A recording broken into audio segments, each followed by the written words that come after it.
The test is in 4 parts: Part 1, Part 2, Part 3, and Part 4. Now look at Part 1. Part 1. You will hear a male student talking to a union representative about placing an advertisement to sell a laptop. First, you have some time to look at questions 1 to 5.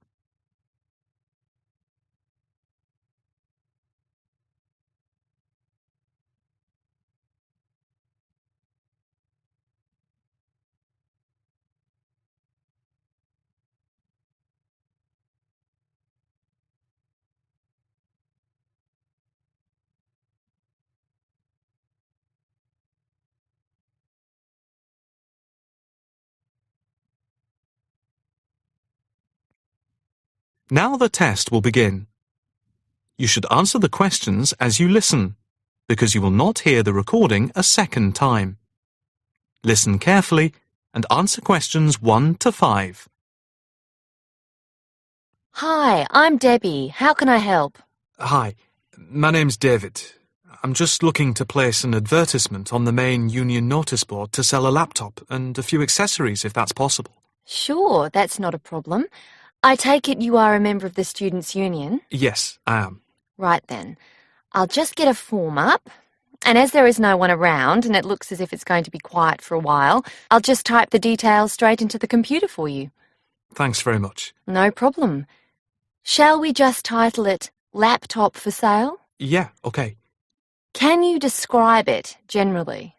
Well, it's in very good condition. In fact, it's hardly been used.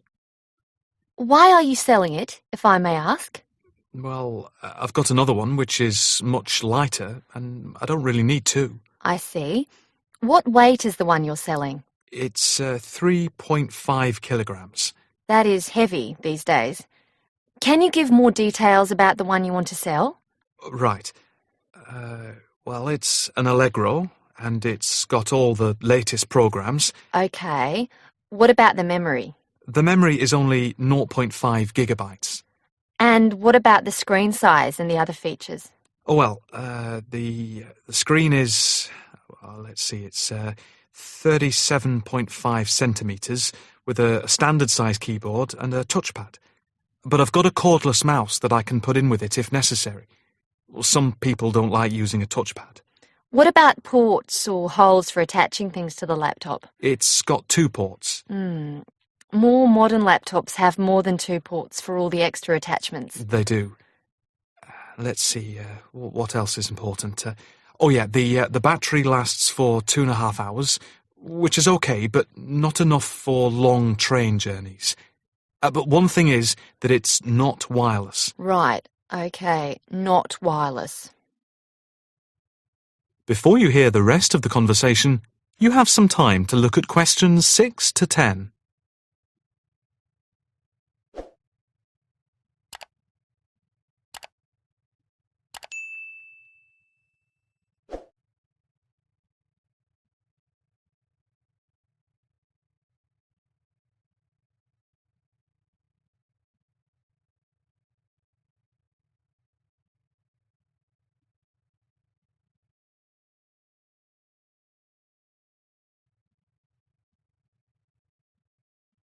Now listen and answer questions 6 to 10. Anything else I can put on the advertisement? There's a webcam built at the top of the screen, and I can throw in a printer, a scanner, and headphones, which I got with it in a special deal. It also comes with its own case for carrying it around. Actually, the case is quite smart.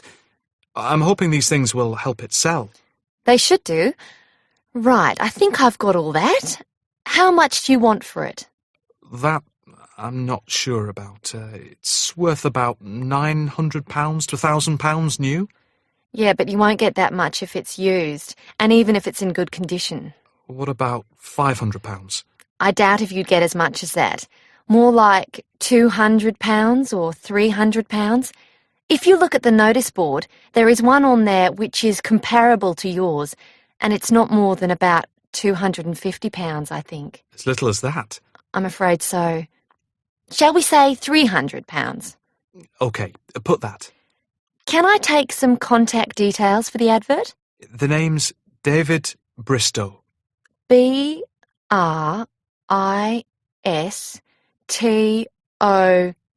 Yes, that's it.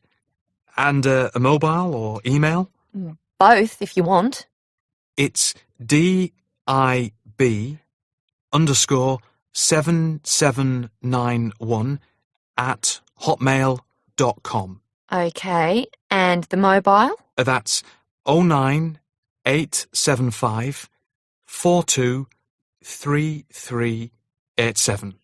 That's it. If you send the picture, I'll add it and print it out and stick it up for you. OK, I can get that to you today. Right, I'll type in here, advert placed the 22nd of October. Fine, and good luck with the sale. Thanks.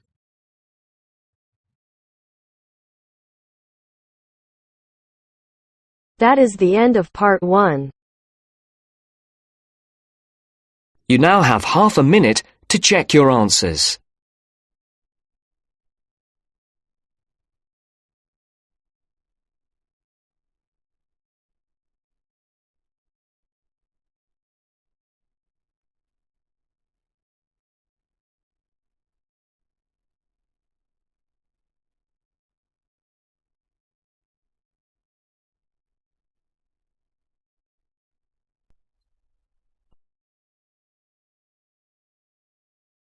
Now turns to part 2.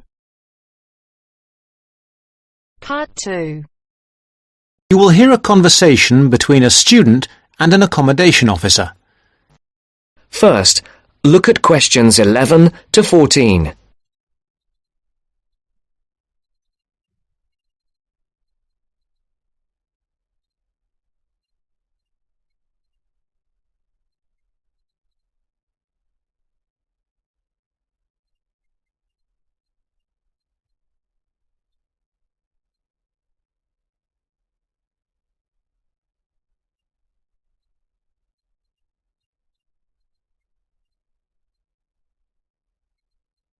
Listen carefully.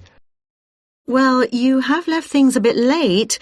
Have you tried looking for somewhere in Newbridge? Newbridge? No, I haven't. I've never heard of Newbridge. Well, let me show you. I've got a map here. Here's where everything is. You come into Newbridge over the bridge, and the main road in front of you is, surprisingly enough, the High Street. This is one of the main streets. And branching off to the left, you can see there, is West Street. That is another busy part of town. I see. Now, as I was saying, here is the High Street, and here is West Street going left. Now, if you go along West Street, the first place you come to on your right is the supermarket. It's not a very big one, but it's got most things you're likely to need. Next to it, there's the Old Town Hall. I say the Old Town Hall because it is about 100 years old, but it will soon make way for a car park, I'm afraid. I suppose the car is king. Now, opposite the supermarket is the railway station. You can get very frequent buses and trains from here into the university. And next to that is the sports centre. It's a brand new one and was built on the site of some tennis courts. So that's progress. It's got everything the keen sportsman like yourself might require. Now, that's the centre of town, and I want to point out to you the buildings opposite the supermarket, but on the other side of London Road. There are two buildings there. The one further away from the High Street is called the Heights, and the one nearer the High Street is called the Towers. What are they? They are where you could find a flat. One of them, the Heights, has a number of flats for rent at the moment. Oh, good. Look at questions 15 to 20.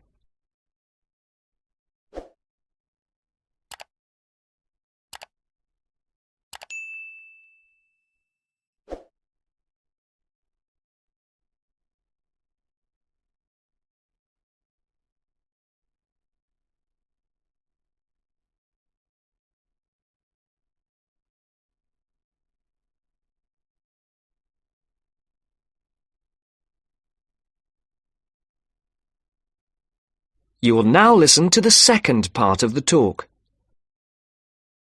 Now, the first one is flat 4. That's a nice flat with a balcony, and you need to apply to the Newbridge Accommodation Agency to ask about that one. You'll find their number in the phone book.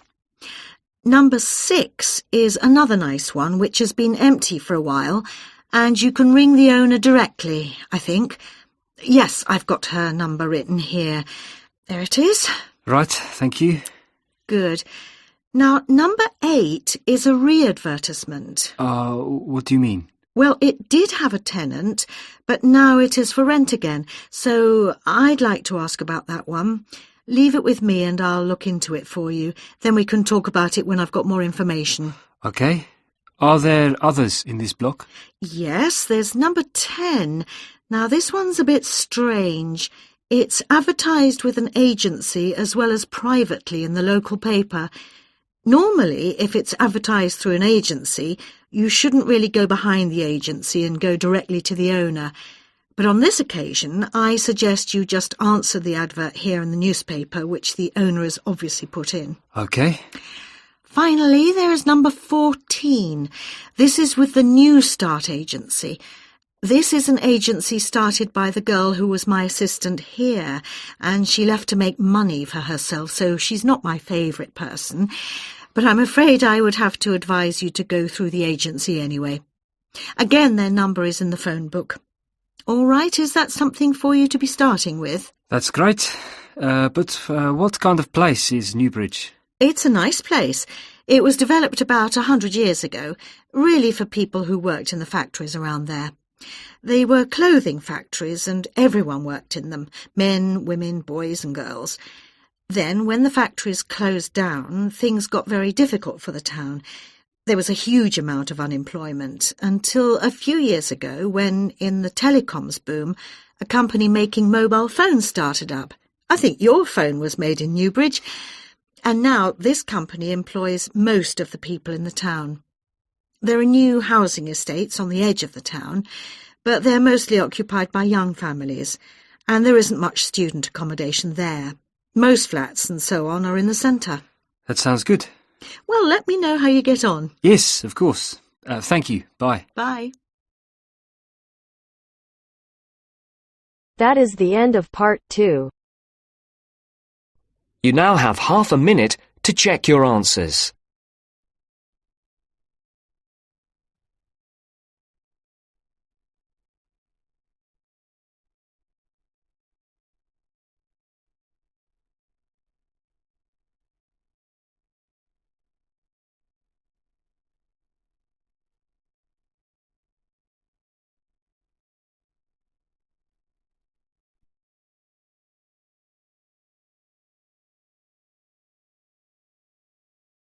Now turns to part 3.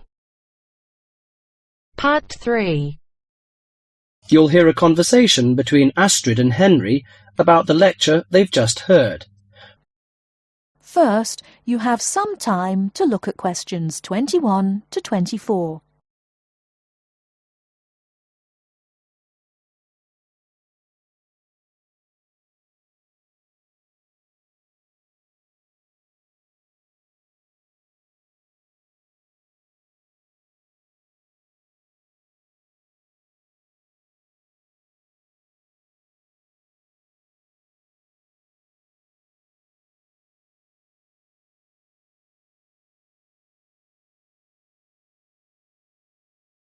Now, listen carefully and answer questions 21 to 24. Henry, don't you think Dr. Adams' lecture was really very good? He could talk about the telephone directory and make it interesting. All his lectures are like that, Astrid. He's just one of those people. I wish we had him as our tutor. I bet you that he is very demanding, though. Boris is in his tutorial group and agrees that he is brilliant, but he puts them under a lot of pressure. But don't you think that's good? Perhaps. Anyway, he's interesting and rather funny. Did you take lots of notes in the lecture? Yes, actually I did. In fact, several pages. I didn't think I had taken so many. I was that busy listening to what was being said that I didn't take many notes. Can I photocopy yours? I don't think that's such a good idea. You won't be able to read my handwriting, and sometimes I write them in English and sometimes in Arabic. Oh, let's have a look. Wow, your notes are so neat. Well, there's not much in Arabic. There is on this page. Yes, there is. Dr. Adams would be pleased to see this, especially given what he's talking about. Before you hear the rest of the talk, you have some time to look at questions 25 to 30.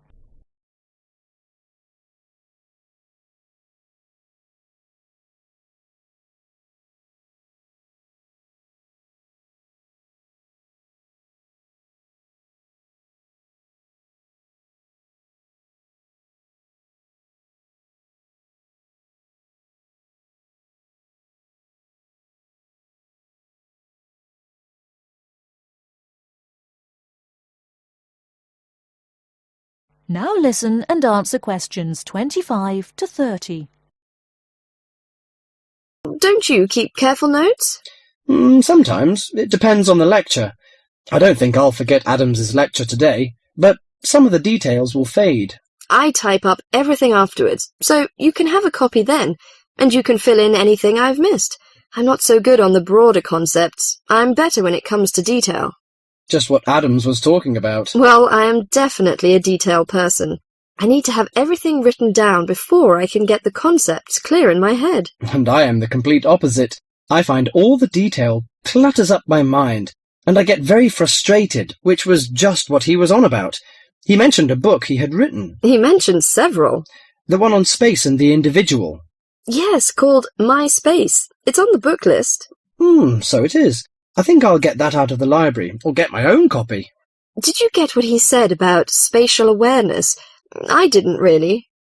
Yes, it was fascinating. I can't be as eloquent as Adams was, but I know several people who are frighteningly intelligent, but they have difficulty reading simple directions, even when getting to places that they know very well. I find that difficult to understand. Everyone learns the way to walk to the shops and things like that. You mean just the way people learn spelling? You know, people misspell words, make mistakes in countless areas of their lives, and going in the right direction is just the same. Remember what Adams said about the number of people who cannot tell left from right, north from south, and so on? Do you know which way is north? It's that way. You see, I couldn't have told you that. Really? I haven't a clue which way is which. That's why I'm always getting lost when I go out on my bike. And put me in a completely new place and I am totally lost. What about maps? Oh, I'm hopeless at reading them. But then you're brilliant at writing essays and getting all the ideas down in the right order, and I don't know where to start. Again, just what Adams was talking about. What we need to do is combine our skills. You teach me to cope with detail, and I'll teach you how to string concepts together. Okay, we can do that. That is the end of part 3. You now have half a minute to check your answers.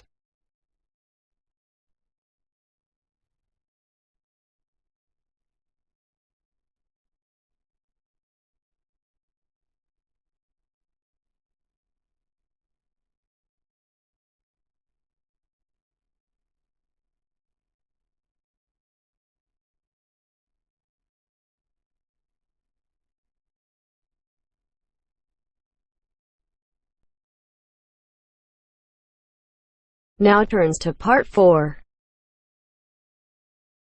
Part 4. Today I'm going to talk about my end-of-year project. First, you have some time to look at questions 31 to 40.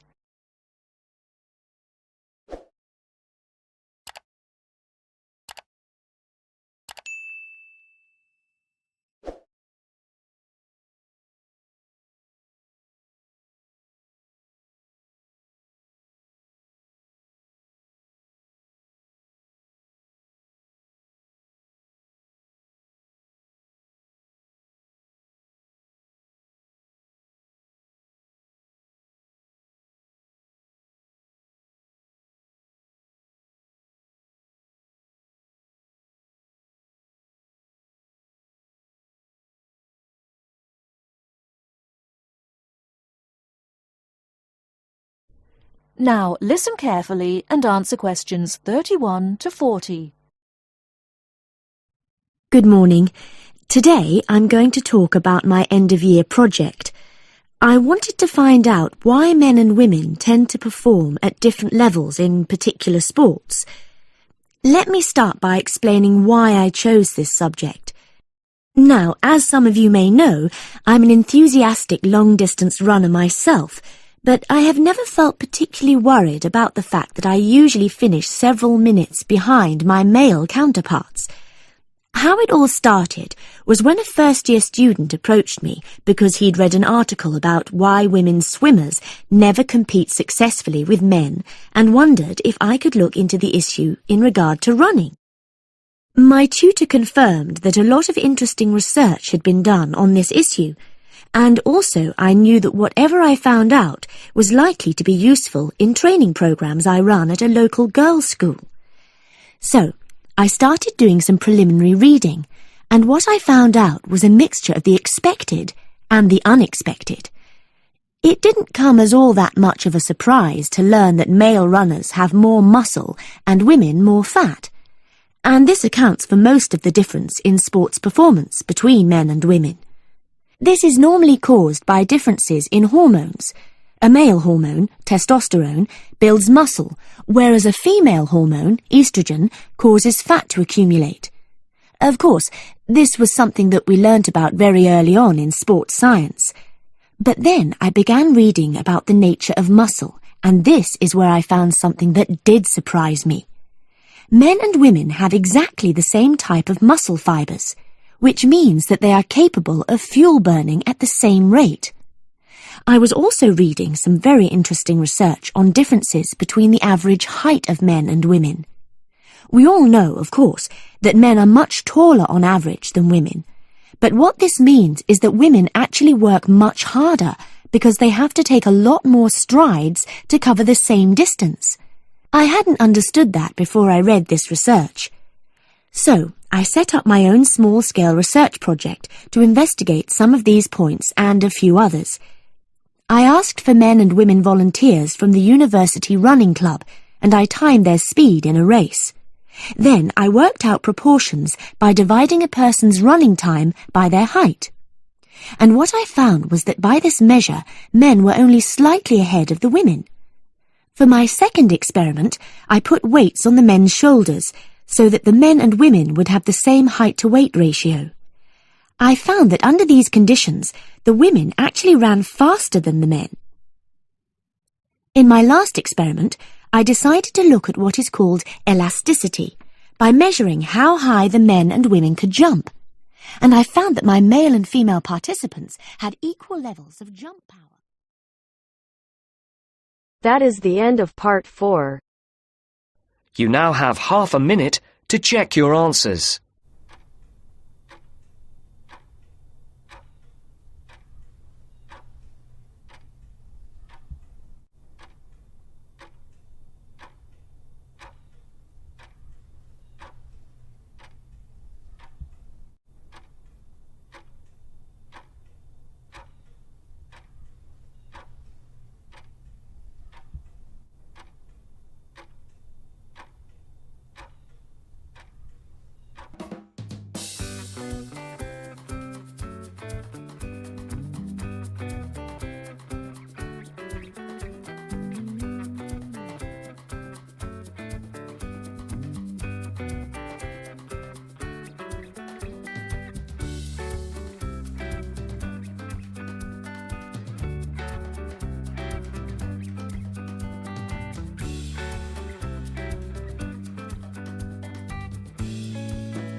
you.